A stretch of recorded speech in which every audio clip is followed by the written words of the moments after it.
লামাহাটার entry fee 20 টাকা ticket counter. পয়সা দিয়ে কিনে খাওয়ার থেকে ঝেড়ে খেতে বেশি ভালো লাগে।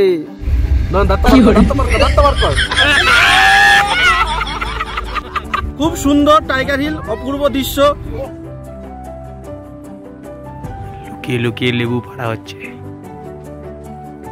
প্রচন্ড পরিমাণে ঠান্ডা দার্জিলিং এ। সকালবেলা সানরাইজ দেখতে পেলাম না, বাতাসিয়া লুকটা যেতে পারলাম না, শরীরে এতটা টায়ার্ড, মানে 2-3 বার করে ফেলেছি। হাই বন্ধুরা, কেমন আছেন? দার্জিলিং এর এই দ্বিতীয় দিনে আপনাদের সবাইকে স্বাগত জানাই।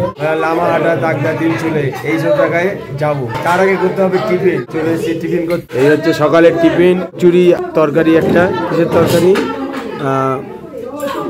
আলু মটরের তরকারি। গাড়ি বাইরে অপেক্ষা করছে আমাদের জন্য। ও মাই গড, ये कौन है? সকাল সকাল টিফিন করে বেরিয়ে পড়লাম। উঠবো সবাই, বললাম গাড়িতে। আর আমাদের গাড়ি এখন সেই নতুন পয়েন্ট যেটার জন্য অপেক্ষা করেছিলাম, লামাহাটা, তিনচুলে, তাকদা, সেদিকেই যাচ্ছে আস্তে আস্তে। আর এই সকালবেলা এখনো পর্যন্ত সূর্য দার্জিলিং এর বুকে দেখতে পেলাম না। ক্লাউড ওয়েদার আছে হালকা, তবে ওয়েদারটা মোটামুটি ঠিক আছে, ঠান্ডাটা একটু কম অনুভব করছি। আর আমার গলা শুনে তো বুঝতেই পারছেন, গলা পুরো ভেঙে গেছে। সকালবেলা ওই জন্য টাইগার হিল যেতে পারিনি আমি একা। খুব সুন্দর টাইগার হিল, অপূর্ব দৃশ্য, প্রচন্ড পরিমাণে ঠান্ডা দার্জিলিং এ।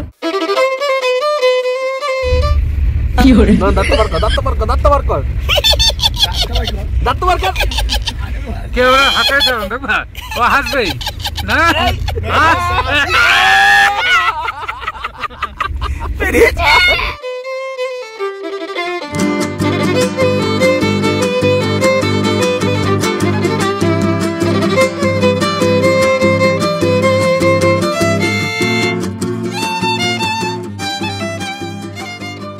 প্রায় 40 মিনিট ড্রাইভ করার পর এসে পৌঁছালাম লামাহাটা।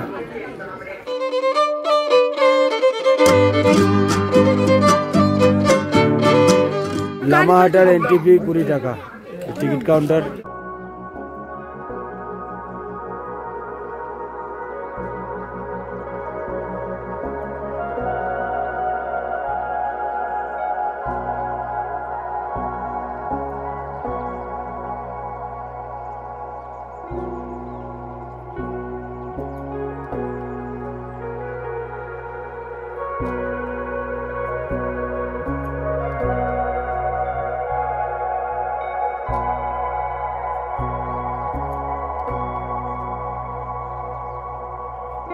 জায়গাটা সত্যি দারুণ একটি জায়গা। লামাহাটা ভিডিওতে দেখেছিলাম, কিন্তু এখানে আসার পর, চাক্ষুষ নিদর্শন করার পর বুঝতে পারলাম জায়গাটা কতটা সুন্দর। আর এখান থেকে কাঞ্চনজঙ্ঘার ভিউটা সেই রকমই লাগছে।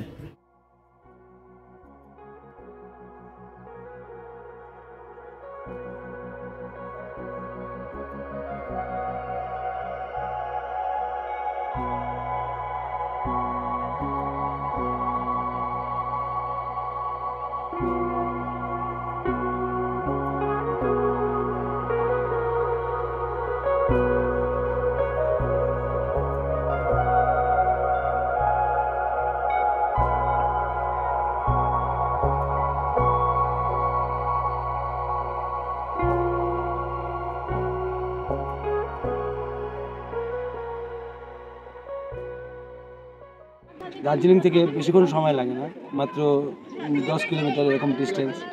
আর এখান থেকে কাঞ্চনজঙ্ঘার ভিউটা খুব সুন্দর পাওয়া যায়। ক্লাউড ওয়েদার রয়েছে, তাই অতটা ক্লিয়ারিটি নেই, তবে মাথার উপর যদি সূর্য থাকতো আরও বেশি ভালো লাগতো কাঞ্চনজঙ্ঘা এখান থেকে দেখতে। আর এই জায়গাটা অনেকটা মিরিকের লেপচা জগতের মতন অনেকটা দেখতে, প্রায় সেম টু সেম, কিন্তু জায়গাটা আমার বেশ ভালো লেগেছে।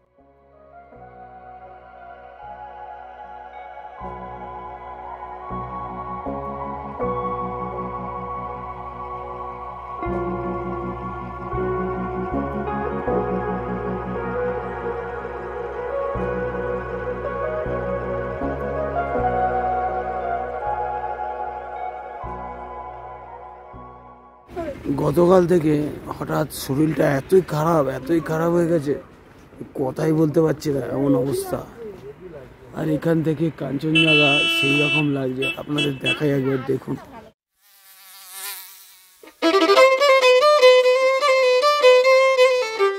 আর এখানকার বাড়িগুলো দেখুন কত নিচে রাস্তা থেকে। তবে এখানকার যত বাড়ি আছে বাড়িগুলোতে ঢুকতে হলে বাড়ির ছাদ থেকেই ঢুকতে হবে। এই জায়গাটা নো ডাউট ভালোই লাগলো। লেপচা জগতের থেকে খুব একটা বেশি ভালো তা বলবো না, বা একই রকম। লেপচা জগৎটা আরও বেশি ভালো লাগে, কারণ ওটা ন্যাচারাল, ওর মধ্যে কিছু আলাদা করে কিছু সাজানো থাকে না। আর এই জায়গাটা যেটা দেখলাম একটা পার্ক মতো সাজানো, অন্যান্য ফুলের গাছ টাছ লাগানো, এই আর কি একটা পার্ক বলতে পারেন। জায়গাটার নাম হচ্ছে লামাহাটা। চলুন, আর এখানে বুদ্ধিস্ট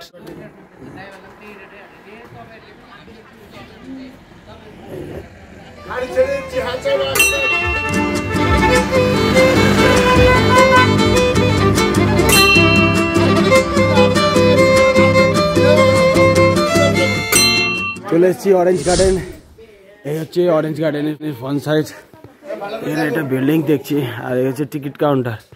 50 টাকা করে টিকিট এখানকার এন্ট্রি ফি। হ্যাঁ, কি ফুল ধরতে পারছি না, কিন্তু খুব সুন্দর লাগছে দেখতে, না?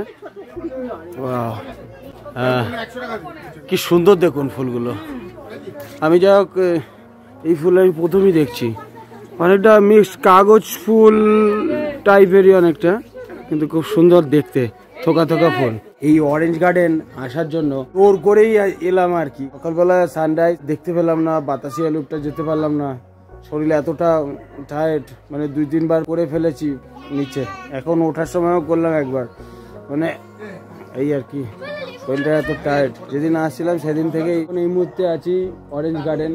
তবে এখানে অরেঞ্জ দেখছি ছোট ছোট, দার্জিলিং এর অরেঞ্জ বলে বিখ্যাত খুব। সামনে দিয়ে দেখি কি কেমন লাগে, ছোট ছোট অরেঞ্জ দেখতে পাচ্ছি গাছে।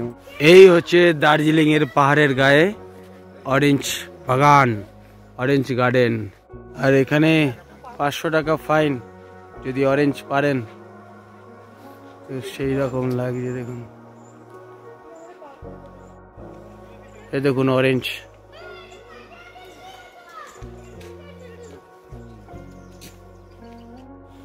গাছ থেকে অরেঞ্জ গুলো পরে পরে নষ্ট হচ্ছে, দেখুন সাইজ গুলো ছোট ছোট, গাছের মধ্যে হয়ে রয়েছে কিছু কিছু।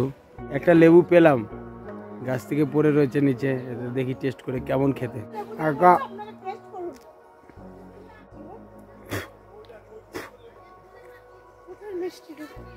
হেভি মিষ্টি, স্বাদই আলাদা, কিন্তু সাইজটা অনেক ছোট, চোখলাটা অনেক শক্ত চোখলা। লেবু থেকে ইজি ভাবে রিমুভ করা যাচ্ছে না চোখলাগুলো। দেখুন, মোটামুটি এই কমলা লেবু বাগান থেকে 10-12টা কমলা লেবু খেয়ে নিলাম খালি পেটে, কিন্তু লেবুর স্বাদ কিন্তু একটু টকই পাচ্ছি, মিষ্টি খুব একটা লাগলো না। হ্যাঁ, যাই হোক, এ হচ্ছে দার্জিলিং এর কমলা লেবু বাগান। আর আমরা এই মুহূর্তে আছি কমলা লেবু বাগানে। লুকিয়ে লুকিয়ে লেবু পাড়া হচ্ছে। এই একটা ছোট, হ্যাঁ 500 টাকা ফাইন ধরা পড়লে।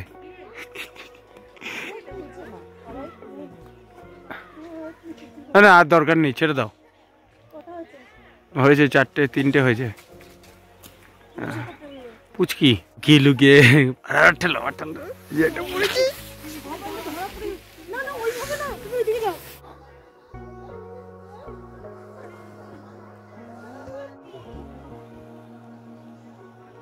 পয়সা দিয়ে কিনে খাওয়ার থেকে ঝেড়ে খেতে বেশি ভালো লাগে। এটা হবে না, স্বাদই আলাদা, পেট ভরে গেল। চলে এসেছি তিনচুলে ভিউ পয়েন্ট।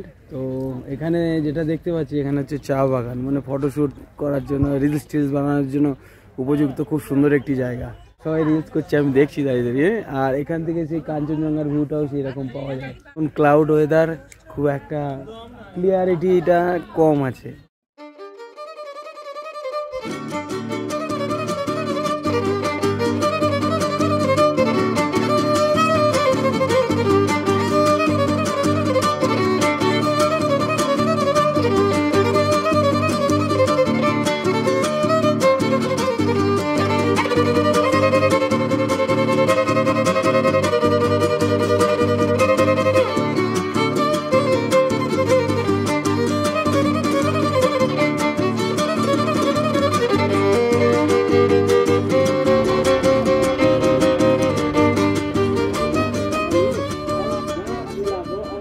তিনচুলের এই ভিউ পয়েন্টটা আমার পার্সোনালি মোটামুটি ভালো লেগেছে, খারাপ নয় খুব একটা ভালো যে তা না, মোটামুটি ভালো জায়গাটা। চলুন এবার নেক্সট পয়েন্টের দিকে যাবো। এই মুহূর্তে আছি তাকদা, 9টা থেকে 4টে পর্যন্ত খোলা থাকে, কিন্তু আজকে থার্সডে সেই জন্য ক্লোজ, ভেতরে যেতে পারলাম না। যাই হোক এই পয়েন্টটা আমরা মিস করলাম। জায়গাটা দেখে মনে হচ্ছে একটা পার্ক, আমাদের লাকটা খারাপ। এবার আমরা এখান থেকে সরাসরি যাব রক গার্ডেন, তো সেখানেই সময় কাটিয়ে তারপর হোটেল চলে এসেছি। রক গার্ডেন আজকের আকর্ষণীয় টুরিস্ট প্লেস। আর এই মুহূর্তে আমরা টিকিট কাটতেই লাইনে দাঁড়িয়ে আছি। এখানে 20 টাকা করে টিকিট নেয় মাথা পিছু। টিকিট কাটছে সবাই, আস্তে আস্তে ভেতর দিকে যাই, ঘুরে আসি রক গার্ডেন থেকে। আনন্দ করার জন্য খুব ভালো একটি জায়গা।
আজকে নতুন যে 4টে পয়েন্ট ঘুরলাম তার মধ্যে এই পয়েন্টটা আমাদের কাছে সারা জীবনের জন্য বেস্ট থাকে। যাই হোক ভিডিওটা এই পর্যন্ত শেষ করছি। ভালো লাগলে লাইক কমেন্ট শেয়ার আর চ্যানেলটা সাবস্ক্রাইব করে পাশে থাকবেন। ধন্যবাদ।